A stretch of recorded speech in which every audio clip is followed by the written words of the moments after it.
옆면 시비를 할 때 자료마다 차이가 있지만 보통 500배에서 1000배, 또 다른 자료에는 0.2%에서 0.5%로 희석해서 칠하는 안내가 대부분입니다.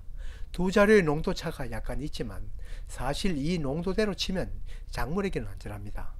옆면 시비를 하는 것은 작물 재배에서 효과를 보려고 치지 작물이 안전하라고 치는 것은 당연 아닙니다. 그냥 칠하는 대로 치면 되겠지만 정말 효과를 보려면 이건 알고 슬기롭게 적용하는 것이 효과를 더 높일 수 있을 것입니다.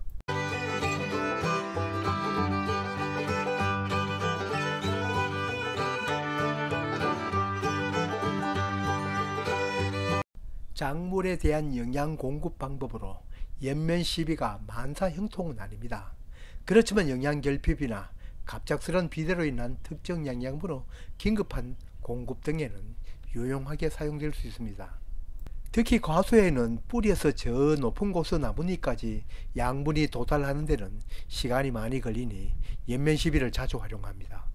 옆면 시비는 잎을 통해 양분을 공급하는 방법이어서 효과는 빠르지만 한꺼번에 많은 양은 공급하지 못하는 단점이 있습니다. 잎에 떨어진 비료 액체가 잎 속으로 스며들려면 휴지에 물 스며들 듯은 하지 않습니다.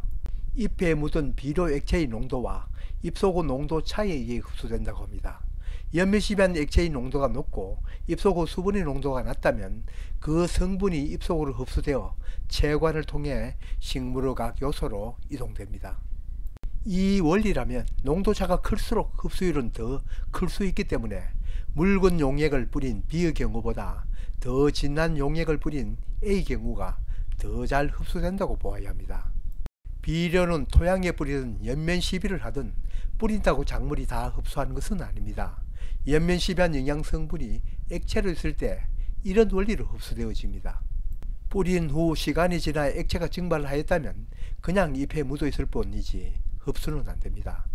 그러다가 이슬로 표면이 축축해지면 그때까지 성분이 남아 있다면 다시 흡수되어집니다. 어쨌든 같은 날 같은 작물의 질소를 A에는 1% 농도로 B에는 그 반인 0.5% 농도로 살포했다면 A 잎이 B보다 얼마나 더 많이 질소가 흡수되어졌을까요?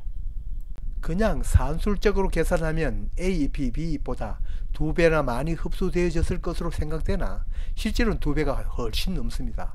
조금 전 지날수록 농도차가 크니 2배보다 더 흡수되어졌습니다. 즉 2배나 더 진하게 치면 2배보다 훨씬 더 효과가 크다고 보아야 합니다.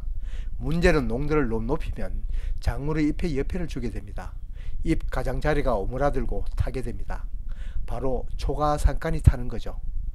옆면 시비에서 옆에 영향을 주는 것은 이같이 시비 농도뿐만 아니라 작물 잎의 연약 정도와 치고 난 뒤 일조량, 또 기온, 비료 영양 성분에 따라서도 영향을 끼칩니다.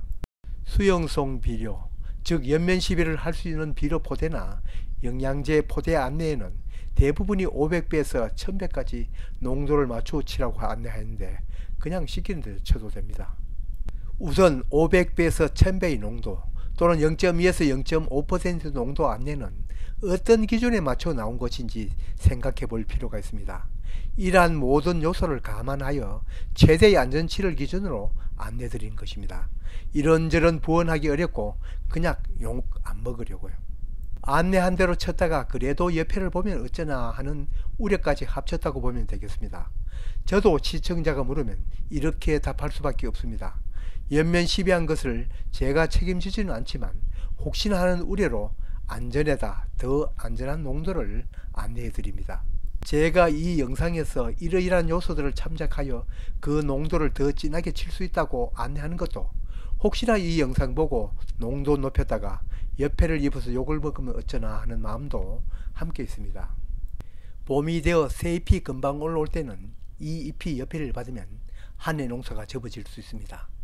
그러나 그 반대 수확기에 가까워오면 잎도 두꺼워져서 여패도 덜 익고 설록 입어도 데미지가 적습니다.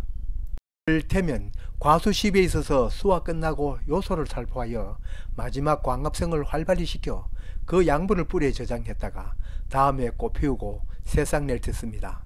사과나 감 같은 과일은 수확 시기가 아주 늦습니다. 이때는 요소 연면 시비가 효과적인데 이때는 0.2 내지 0.5% 또는 1%로 줄 이유가 없습니다. 그때는 기온도 그리 높지 않으니 4, 5% 농도로 뿌립니다.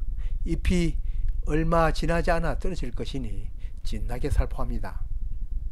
이처럼 연면 시비할 작물의 잎의 상태와 작물 성장 시기를 고려하여 농도를 조절할 수 있습니다. 둘째는 살포 후 날씨입니다. 기온이 높을 때 일사량이 많을 때 이때는叶片을 잘 익기 쉬우니 농도를 높일 때 조심해야 합니다. 셋째는 비료 성분간의 차이입니다. 황이같이 녹아 살포되는 비료는 농도를 높일 때 유의해야 합니다. 황은 다른 성분보다 잎에 가해지는 데미지가 훨 더 큽니다. 반면에 질소는 다른 성분보다 조금 더 쳐도 됩니다. 아주 여린 잎이 아니라면 1% 농도로 쳐도 무리가 없습니다. 질소는 땅에서건 잎에서건 흡수가 빠릅니다. 같은 질소 비료라도 유한 즉 황산암몬륨 비료는 앞에서 말한 황이 들어있으니 가급적 요소를 이용하는 것이 좋습니다. 그러나 가리 비료는 황산가리도 황의 비율이 적으니 연면시비에 이용할 수 있습니다. 질소는 저녁에 살포하면 아침이면 거의 반이 흡수되었습니다. 보통 안내 자료에는 연면시비를 일출 전이나 일몰 후에 치라고 하는데 저는 저녁에 꼭 살포합니다. 긴 밤 동안 잎이 젖어 있어 흡수 시간도 더 길고 더구나 흡수가 빠른 질소나 마그네슘 같은 경우는 밤 동안 많이 흡수되어 해가 떴을 때는 남아있는 농도가 많이 줄었습니다. 식물의 기공 열림을 기준으로 일출 일몰 전후에 치라고 안내하는데 친후 흡수 시간도 생각해야 합니다. 그리고 연면시비 흡수가 잎의 기공을 통해서만 흡수되어지는 것은 아니라고 합니다. 아래 표처럼 흡수되는 차이는 있으나 어디에서 흡수되어집니다. 식물 몸체에서도 이동이 잘 안되는 칼슘은 잎도 물론이지만 열매에도 흠뻑 뿌려주어야 합니다. 물론 다른 영양소도 잎이고 줄기고 앞뒷면 따지지 말고 뿌려주는 것이 좋습니다. 이러한 여러 사정을 감안하지 않고 대책 없이 욕심만 앞서 농도를 높인다면 자칫 여패를 받아 뿌리지 않는 것만 못하게 되는 수도 있습니다. 반대로 연면시비와 함께 농약을 함께 살포할 때는 살포 농도를 오히려 낮춰야 하는 것은 다 아는 사실입니다. 잎에 비료와 농약이 함께 묻으니 그만큼 농도가 더 가해지는 것입니다. 마지막으로 농도 계산입니다. 선비가 내천자에 막힌다고 곱하기 나누기 다 배운 사람도 농도를 계산할 때 쭈뼛하는 경우가 많습니다. 그러다 보니 농도 조견표 인터넷에 떠다니고 있습니다. 곱하기 나누기 못하는 분은 없지만 좀 쉽게 안내해 드리겠습니다. 농도 안내에서 주로 두 가지로 안내되고 있습니다. 하나는 몇 배 희석해라, 그리고 또 하나는 몇 % 농도로 희석해라 하는 안내입니다.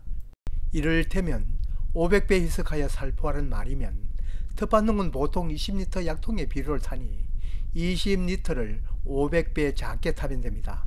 그러니 500을 나누죠. 20리터는 2만 ml이므로 2만에 500을 나누면 40ml, 약 40g, 약서조로 4숟갈 타면 됩니다. 만약 0.5% 정도로 타라고 하면 20리터, 즉 2만 ml의 0.5%, 그러니까 0.005를 곱하면 됩니다. 100ml, 그러니까 약 100g, 약수조로 10스푼 넣으면 됩니다. 만일 질소를 연면시비하려고 요소 비료를 녹입니다. 요소 비료는 아시다시피 질소가 46%가량 들어있습니다. 그러면 500배 희석하여 칠 때 계산대로 40ml, 즉 약수저 4숟갈 넣어야 할까요? 아니면 46%가 들어있으니 그 배인 8숟갈 조금 더 넣어야 할까요? 질소로만 계산하면 당연히 8숟갈 조금 더 넣어야 하지만 살포했을 때 잎에서 받는 농도는 질소가 아닌 요소 덩어리 전체입니다. 요소는 질소 외에 다른 성분이 없다 하지만 비료 영양소는 아니지만 이렇게 다른 성분이 섞여 있습니다. 그러니 요소 알갱이를 원액이라 생각하고 계산해야 합니다. 참고로 땅에 살포할 때는 질소 20kg을 넣으라 하면 20kg에 46%만 질소가 들어있으므로 9.2kg 들어있어 2포 조금 더 넣어야 합니다. 이 영상에서는 주로 연면시비에서는 효과와 안전, 양면은 아닌 농도에 대해 이야기를 드렸습니다. 연면 시비에 대한 전반적인 이야기는 제 채널 재생 목록 4번에 들어있으니 참고하시기 바랍니다.